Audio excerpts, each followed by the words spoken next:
And we are back with the third segment of the GSMC Basketball Podcast presented by the GSMC Sports Network. And in this third segment, we are going to be looking at the rest of the games that went down last night and what the rest of if there's any other team that I didn't cover, what their playoff aspirations are looking like now, and, an update on the standings if I need to, this, that, and the other. You guys know how this goes. So, first game on this list is yours truly. Actually, you know what? We're not even going to start with the Lakers. We're going to start with the Brooklyn Nets winning literally the most meaningless game of the entire season because the Nets just got eliminated from play-in contention.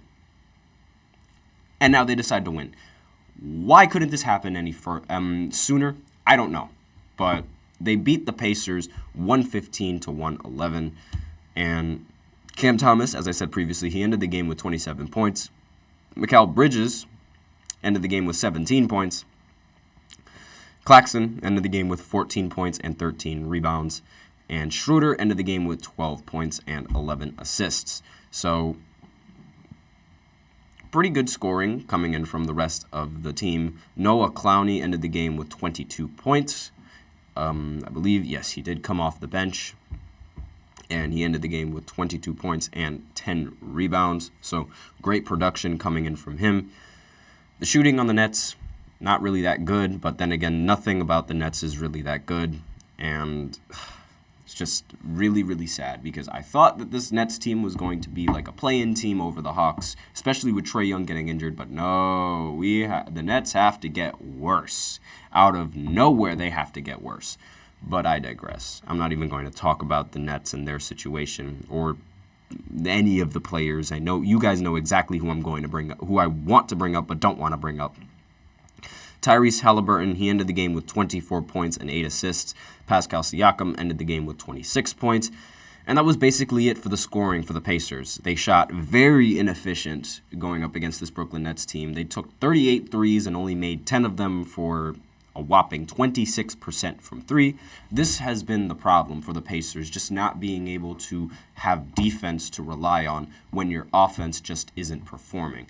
And that's going to be a struggle for this team going into the postseason because you need to have both, especially if you want to win now when you're competing against a team like the Boston Celtics. It's like you can't afford to not have both in this stage in the game now. And it's really, I think it's going to be their downfall. The fact that they just don't have defense and sometimes their offense is like here and there. Like, there's no way to consistently have a good offense. Defense is always going to be more consistent than offense. And I feel like teams should just rely on that more going into the playoffs as opposed to their offense, even though I do think they should rely on their offenses just as much. But defense is going to play a heavy factor in these games, and it's especially going to play a heavy factor in the latter half of of the series where it's like down to the final minutes and it's like a stop is what determines whether you make it or you don't. So, next game on the list is the Lakers going up against the Warriors. The Lakers, I believe they've won 9 out of their last 10 games, and they're now 44-33 as a whole. Yet they're still in the 9th seed, so unfortunate for that. Anthony Davis, 35-18, like I mentioned previously. D'Angelo Russell ended the game with 18. Austin Reeves ended the game with 16, and Roy Hachimura ended the game with 19. So, the starting lineup isn't a problem for this Lakers team. It's the rest of the players that end up getting minutes after the starting lineup that's a problem. So just reading off of the scores for the bench, Spencer Dinwiddie ended with 4 points, Taurean Prince ended the game with 5, and Jackson Hayes ended the game with 3. And literally only 3 players scored coming off the bench, and they had 5 players come off the bench. So that is not good, for the Lakers, because while you do need offense and defense, having a good bench also helps in the postseason because that relieves a lot of stress from your star players. Like if you look at how the Warriors won in 2022, they had Steph Curry, and then at the same time, they had Jordan Poole coming off of the bench to help Steph Curry. And even in their championships, like before, they had a ridiculous starting lineup, but they also had Iguodala coming off of the bench, and they also had Sean Livingston coming off of the bench. They had great players coming off of the bench, and sometimes, like, the bench players are the make or break for a team because you never know when any of these bench players are just going to go off.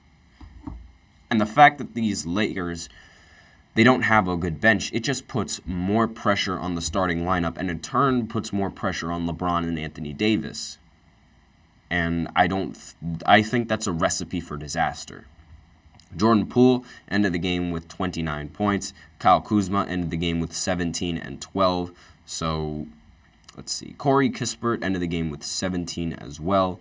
And Tristan Vukovic, again, forgive me if I botched that last name, he ended the game with 15 points. So, scoring wasn't bad for Washington. It just wasn't good enough to stop the Lakers and their scoring.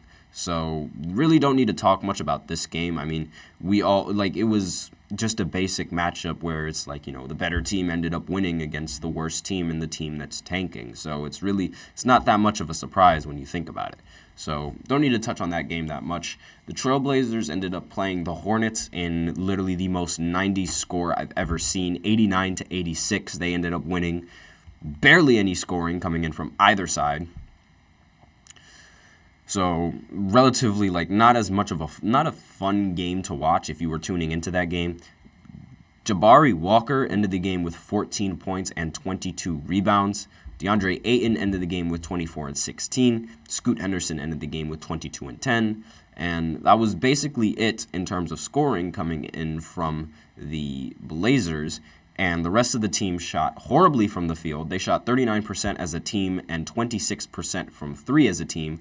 That is really bad, and I'm surprised that they ended up winning, but the Hornets shot way worse than them, and Brandon Miller ended the game with 21 points, and that was literally the only player that was standing out for the Charlotte Hornets. Everyone else was meh, and he didn't even shoot that well either. Brandon Miller shot 9 for 20 from the field and 1 of 8 from 3, and the whole team only hit 5 3-pointers that night, and they took 31 of them. That is 16%.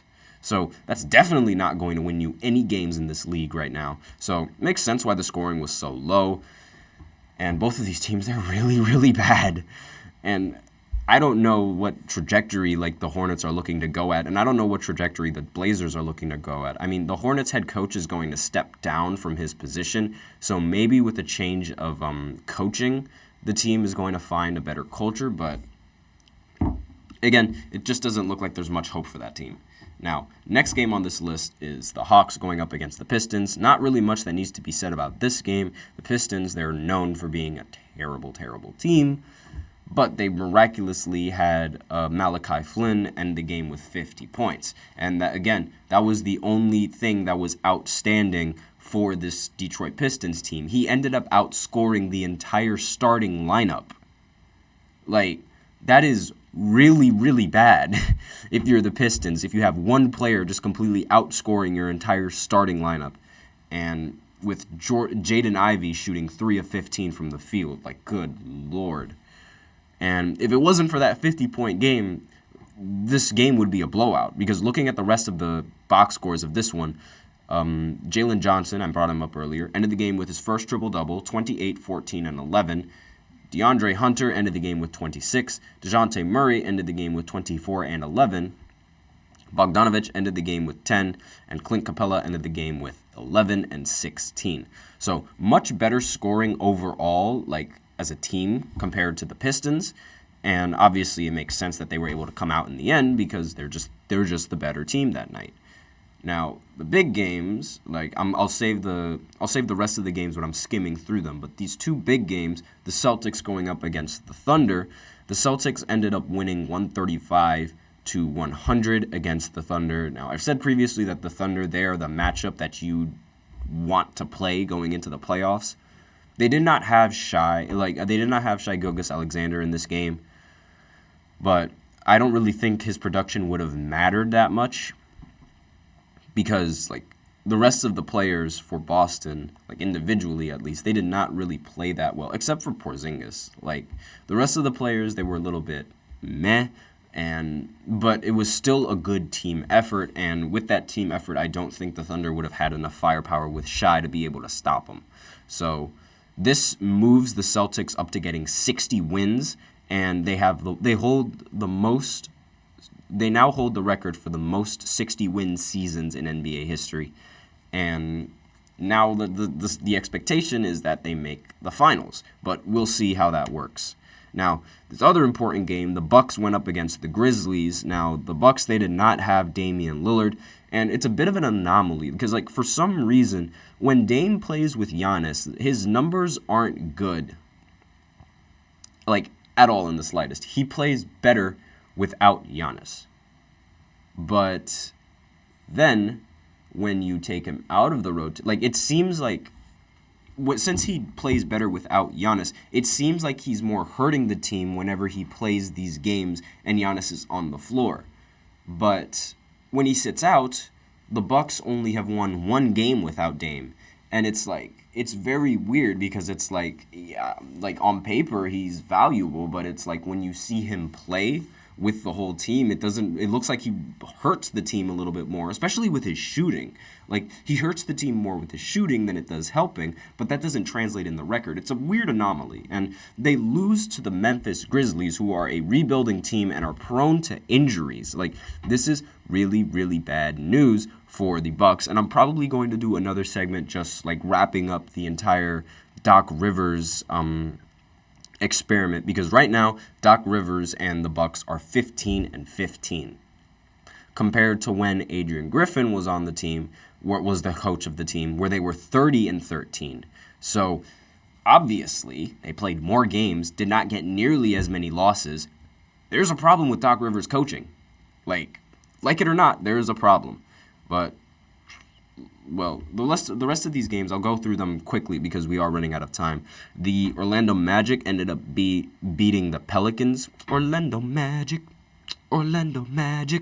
And there's not really much that needs to be said about this game. They both have the same record. CJ, he went off 36-10, and Paolo Banchero went off 32-6-4.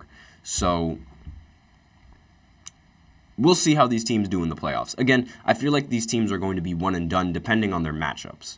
So next game, Timberwolves, they completely destroy the Raptors, 133-85. Don't really need to talk much about this game because, like, the Timberwolves, they are fighting for the 1 seed in the West, while the Raptors, they are busy tanking. So no need to cover that. And the Cavs, they matched up against Phoenix, and Phoenix absolutely obliterated them with Darius Garland and Donovan Mitchell in the lineup. Now, Devin Booker ended the game with 40 points. Kevin Durant ended the game with 32 points. And at halftime, the score was 47-72 in favor of the Suns. So their offense was rolling tonight, and that's what makes this Phoenix Suns team very scary because their offense could be rolling on you on any given night. It's just the consistency of how often that offense rolls that's in question. And that's what we're going to be anticipating going into the playoffs. And do I think they're going to make it far? They'll make it to the second round. I don't think they'll make it farther than that. I'm sorry, Kevin Durant, he is not the playoff performer that everyone claims that he is. That might be an egregious hot take, but think of it this way. What has Kevin Durant done in the postseason without Golden State? Like, get rid of his rings with Golden State, get rid of his time with Golden State. What has he done in the postseason? He's lost in the finals. He lost way before that, the next year. Then he goes to blow a 3-1 lead in the Western Conference Finals. Then we don't count the rest of the Warriors years because I'm just saying hypothetically. Then he goes to Brooklyn, tries to form a super team there. That ends up failing due to injuries and Kyrie being a quack. And he loses in the second round. And in the next year, he plays horrible. He plays horribly against the Boston Celtics in the first round and ends up costing them the series in Game 2. Then, after that, he joins another super team, the Phoenix Suns, and then they do the exact same thing and lose in the second round. it's like just disappointment after disappointment after disappointment, and it's without those rings, he would be known as a playoff disappointment. That's just how it is. And I feel like those rings ridiculously overrate him. That's just my take on it. But with that, we are out of time for this third segment. So now I will go ahead and go into the fourth segment where I actually talk about hot takes from a YouTube video that I watched. So I will be right back after this short break.